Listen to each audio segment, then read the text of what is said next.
Saludos cordiales desde Euronews. Llevamos casi un mes de guerra y la onda expansiva se siente a nivel global. La falta de suministro de grano por parte de Ucrania, uno de los mayores exportadores del mundo, podría traducirse en una crisis alimentaria que golpeará a los más débiles. Lo veremos en nuestro informativo. Además, el aumento de precios de los carburantes está derivando en huelgas en muchos países, como las de los transportistas o del sector pesquero en España. En Cuba, ante las gasolineras, se están formando filas interminables. Los automovilistas soportan horas de espera por la falta de combustible. El gobierno dice que es un problema transitorio, aunque su origen parece estar en Venezuela. Mientras tanto, en Ucrania, la invasión continúa, con Mariupol convertida en el escenario trágico en el que unas 100.000 personas tratan de sobrevivir en condiciones infrahumanas, bajo los impactos de los misiles de largo alcance rusos. Es miércoles 23 de marzo. Y aquí comienza esta edición de Euronews Hoy.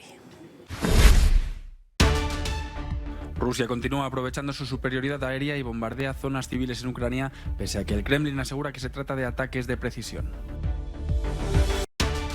Joe Biden viaja a Europa para hacer frente común con sus aliados y anunciar nuevas sanciones contra Rusia. Tras Bruselas, viajará a Polonia. Periodistas rusos de renombre se enfrentan hasta a penas de cárcel por publicar información sobre la invasión de Ucrania y hablar de ella dentro y fuera de Rusia. La Comisión Europea activará un mecanismo de crisis para usar fondos europeos y permitirá ayudas estatales para mitigar el impacto del precio del gasoil en el sector pesquero. Se cumplen 28 días de la invasión rusa de Ucrania y nada apunta a que la guerra vaya a terminar pronto. La mañana del miércoles los bombardeos han alcanzado viviendas en las afueras de Kiev. Algunos, como el septuaginario Volodymyr Okrimenko, han perdido su hogar. Su hermana y su cuñado estaban dentro de la casa. Mi hermana y su marido. Compartimos esta casa dos familias. Mi hermana golpeaba una ventana gritando: "Nos estamos quemando". Estancado e incluso expulsado de algunas de sus posiciones terrestres, el ejército ruso sigue castigando a Ucrania por aire, donde tiene una clara superioridad militar.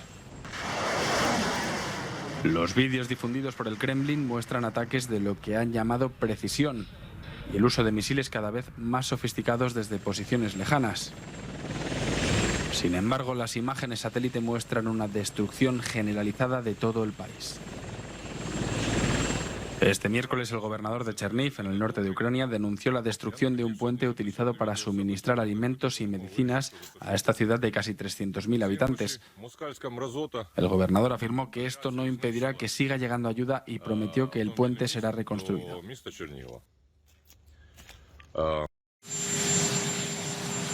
Joe Biden viaja a Europa para hacer frente común con sus aliados contra Rusia. El jueves, el presidente de Estados Unidos tiene una triple cita en Bruselas con la OTAN, el G7 y el Consejo Europeo antes de viajar a Polonia. Se espera el anuncio de nuevas sanciones a Moscú. El asesor de Seguridad Nacional de la Casa Blanca no ha querido precisar en qué consistirán, pero ha dicho: uno de los elementos clave de ese anuncio se centrará no solo en agregar nuevas sanciones, sino también en garantizar que haya un esfuerzo conjunto para reprimir la evasión de sanciones por parte de cualquier país que ayude a Rusia a socavar, debilitar o esquivar las sanciones. Biden anunciará una acción conjunta para mejorar la seguridad energética europea y podrá coordinar la siguiente fase de la asistencia militar a Ucrania.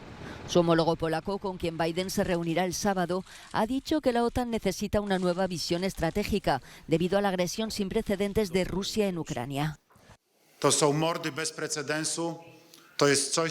Son asesinatos sin precedentes, es algo que el mundo libre nunca podrá aceptar. Espero que la próxima cumbre de la OTAN, que se celebrará en Bruselas, defienda inequívocamente la libertad, independencia y soberanía de Ucrania.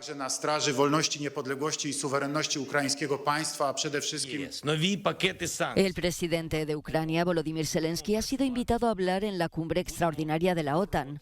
En su última aparición aseguraba que siguen trabajando a varios niveles para obligar a Rusia a aceptar la paz. Zelensky dice estar listo a renunciar a entrar en la OTAN a cambio de un alto el fuego, la retirada de las tropas rusas y la garantía de la seguridad de Ucrania.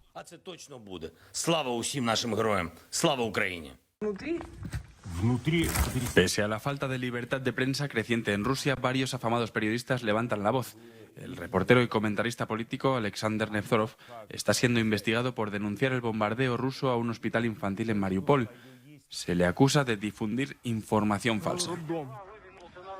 Por su parte, la periodista Zana Galakova, corresponsal en París para el Canal 1, uno de los principales canales de la televisión pública de Rusia, anunciaba el martes su dimisión para no seguir formando parte del aparato propagandístico del Kremlin. Quiero que me escuchen en Rusia, quiero que la gente de allí aprenda a distinguir la propaganda y busque fuentes de información alternativas. Quiero que la gente deje de estar zombificada. Están condenando a un gran país con 140 millones de personas a la pobreza y la destrucción. Otro caso es el de otra periodista del Canal 1, Marina Ovsyannikova. Su aparición en televisión con un cartel de no a la guerra le supuso una multa de 30.000 rublos, unos 260 euros, y sigue en peligro de ser juzgada e incluso de ingresar en prisión. Ovsyannikova no quiso abandonar Rusia.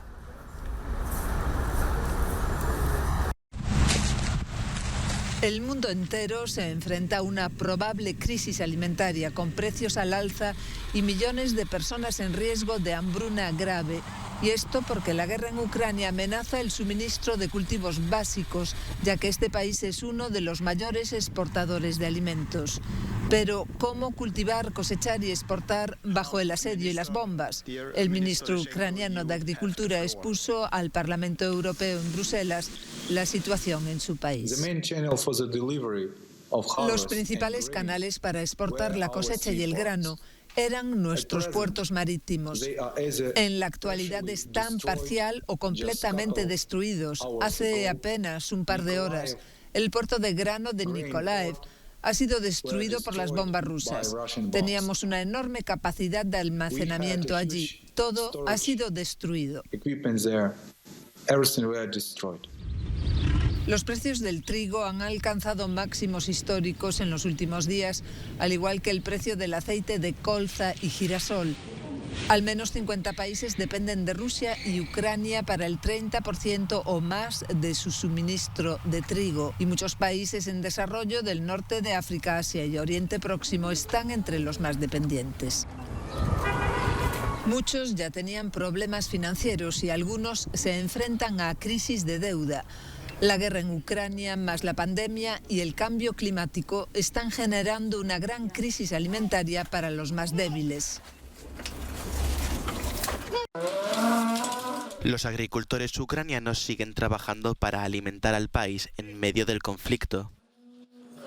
Cuando comenzó la guerra, Ucrania movilizó a mucha gente en los cuarteles generales, pero a pesar de los combates, el gobierno ordenó que el ejército no movilice durante 6 meses a las personas que trabajan en el sector agrícola.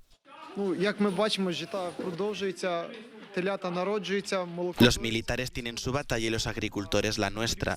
Debemos alimentar a nuestros soldados y a nuestra nación, afirma este agricultor ucraniano. El impacto de la producción ucraniana en 2022 afectará a todo el mundo. En algunos países los precios de los alimentos aumentarán, en otros puede que ni siquiera hayan. Detrás de mí tenemos casi 500 toneladas de maíz, pero también tenemos muchos problemas para comercializarlo. Los puertos marítimos que nos permiten exportar están cerrados. No se realiza ninguna transacción y por eso no vendemos nuestro grano. Aún así, tenemos que comprar productos para seguir trabajando. El desequilibrio financiero es total. Tenemos una gran falta de liquidez.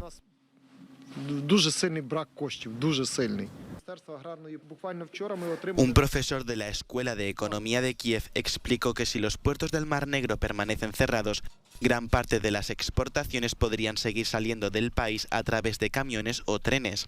Si la guerra no termina antes de finales de marzo, no habrá más exportaciones desde Ucrania hasta después del verano. Esto afectará especialmente a los países del norte de África y Oriente Medio. Los precios de los alimentos podrían duplicarse fácilmente con respecto a los precios de enero de 2022, haciendo que el pan sea inasequible para la población de estas regiones.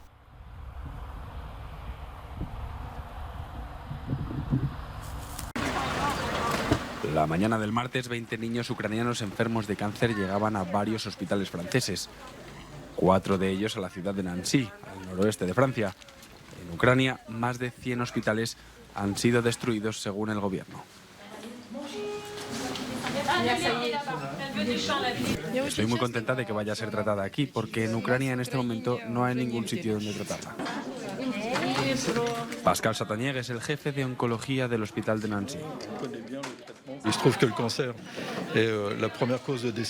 El cáncer es la principal causa de muerte por enfermedad en los niños mayores de 1 año. Es una enfermedad extremadamente grave y estos niños sufren tanto la guerra como el tratamiento del cáncer. Es muy importante que nos ocupemos de ellos.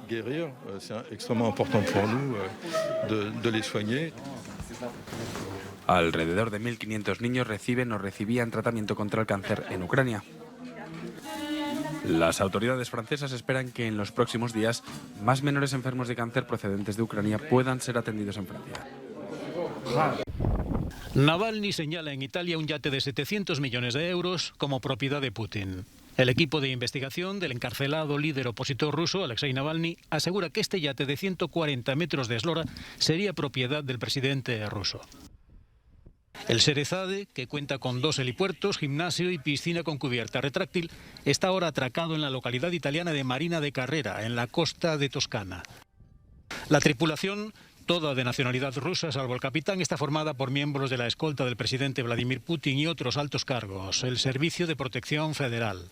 Ha sido sustituida por completo en los últimos días por marinería británica. Es la sede de la Iglesia Ortodoxa rusa en Madrid. La invasión de Ucrania no ha pasado desapercibida. Allí, cada fin de semana, unas 200 personas, en su mayoría ucranianos, acuden al culto. El rechazo al ataque es general. Andrei, nacido en San Petersburgo y máximo responsable de la institución en España, es crítico con Vladimir Putin.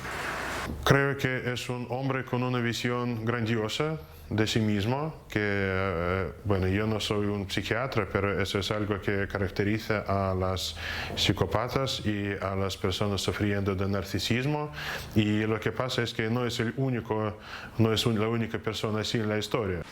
Sofía, también rusa, tuvo que ir a Ucrania para traer a su abuela a España y que así escapara de los bombardeos. Teme no poder volver a su país.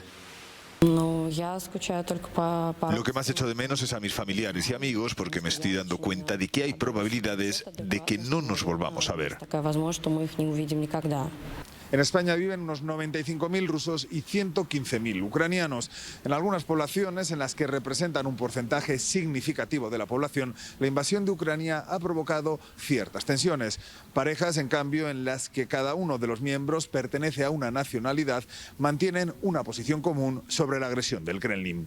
Es el caso de Polina y Vadim, que recientemente han sido padres. Ella es rusa y su condena al ataque le ha separado de su familia, que vive a medio millar de kilómetros al sur de Moscú. Cuando me di cuenta que la mayoría de ellos estaban a favor, pues es cuando por dentro me sentí muerta. Me sentí que mi corazón está sangrando. Sentí un dolor que nunca he sentido en mi vida. La situación es tan traumática que Vadim, ucraniano, solo divide a los rusos entre los que son contrarios y favorables a la invasión, sin posibilidad de neutralidad.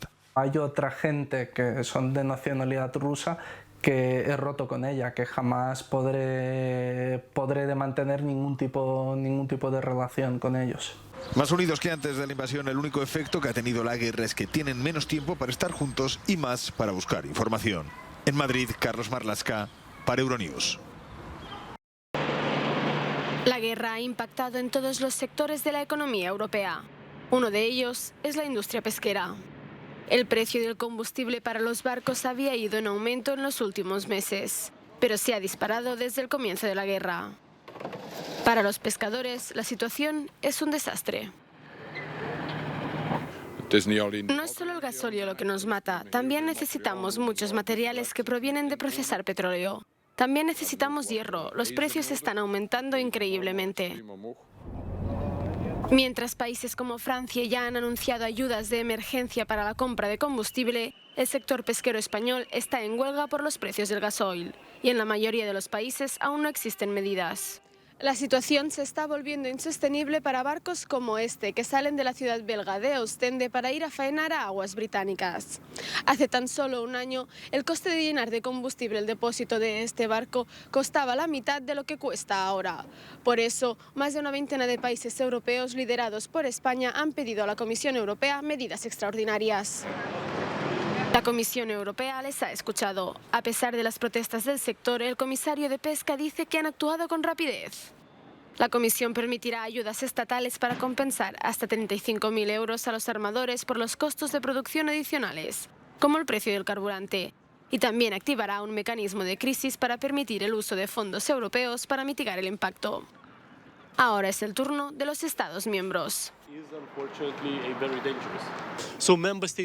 Los Estados miembros también deben asegurarse de utilizar estas posibilidades lo antes posible, para que el fondo llegue a los pescadores y pescadoras y a la industria de procesado lo antes posible. La medida estará activa en unos días y tendrá carácter retroactivo. Se aplicará a partir del día que empezó la guerra, el 24 de febrero.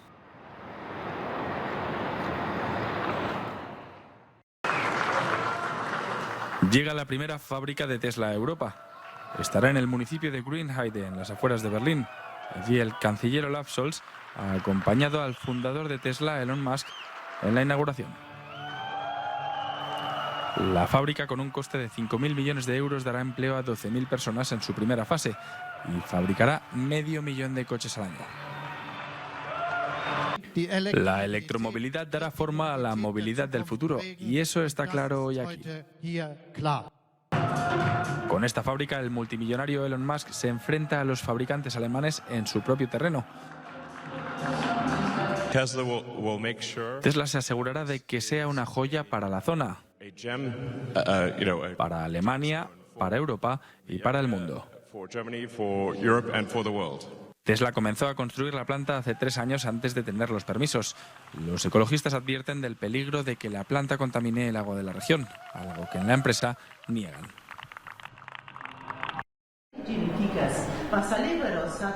Fue solo un espejismo. Las aulas siguen cerradas en Afganistán para las estudiantes de secundaria. Cerraron sus puertas solo unas horas después de que fueran reabiertas tras 7 meses de cierre. Una terrible decepción para alumnas y profesoras. El Ministerio de Educación ha dicho que estarán cerradas hasta nuevo aviso, cuando se diseñe el uniforme de las escuelas acorde a la Sharia, las costumbres afganas y la cultura. Los talibanes han roto su promesa de la semana pasada, cuando anunciaron de manera oficial que tanto los niños como las niñas de todas las edades podrían regresar este miércoles a clase. Las niñas pueden ir a la escuela en la educación primaria y las mujeres a la universidad, aunque separadas de los hombres y bajo estrictas normas vestimentarias. Cuba atraviesa su peor crisis económica en los últimos 27 años. En La Habana, decenas de coches hacen colas de hasta 6 horas para llenar los depósitos de gasolina. Esto se debe en gran medida a la baja producción de combustible de Venezuela. La ciudadanía reconoce que esta no es la primera vez que ocurre. Ya en 2019, Estados Unidos bloqueó la llegada de petróleo a la isla. Bueno, no es primera vez que pasa. Ya ha pasado otras veces que se pierde la gasolina y hay que hacer las colas estas así. Se pierde casi el día entero en eso. Después de casi 30 años, la ONG Oxfam anunció este martes su salida de Cuba. Su representante, Elena Gentili, explica que se debe a los problemas financieros que sufre la organización. Esta decisión se ha tomado a partir de un proceso de transformación institucional y de reorganización interna de la Confederación, compuesta por 21 afiliadas a nivel global, que fue acelerado este proceso por la pandemia y por el impacto también en las finanzas de Oxfam y de la Confederación. Gentili destacó que seguirán colaborando con otras organizaciones locales del país. Chile atraviesa una grave sequía. Más del 50% de los municipios de Chile están bajo un decreto oficial de escasez hídrica. Con motivo del Día del Agua, un grupo de manifestantes denunciaron este martes en Santiago de Chile la ley de la época de Pinochet que establece la propiedad privada del agua. Francisca Fernández, una de las manifestantes, afirma que la privatización del agua es responsable de esta sequía. Aquí la sequía que habitamos está dado por un saqueo histórico, dado por el Código de Agua de 1980. Es por eso que nosotros luchamos porque el agua deje de ser privatizada. Chile es el único país del mundo que el agua se puede comprar, vender, arrendar y hasta hipotecar. La falta de lluvias también es responsable de la sequía en Chile. El lago Peñuelas era una de las fuentes de abastecimiento de agua de la región de Valparaíso. Tras 12 años de escasas precipitaciones, el volumen del lago ya no alcanza el 1% de su capacidad. Raúl Cordero, experto en cambio climático, confiesa que es improbable que esta situación mejore en los próximos 30 años. Nosotros vamos a tener que de alguna manera independizarnos de las lluvias. La situación es poco probable que mejore ni en el mediano ni en el largo plazo. Nosotros nos enfrentamos a, en el mejor de los casos, 30 años por delante en los que las precipitaciones podrían continuar disminuyendo. Ese es el escenario. Los expertos explican que, aun cambiando la ley de privatización del agua, la única forma de solucionar la sequía en Chile sería deteniendo el calentamiento global. Gracias por estar con nosotros un día más. Esperamos sus comentarios y no olviden que pueden seguirnos en televisión, redes sociales y en nuestra página web. Terminamos con nuestro No Comen del día, una huelga en la India precisamente por el precio de los combustibles. Ha sido un placer estar con ustedes. Hasta mañana.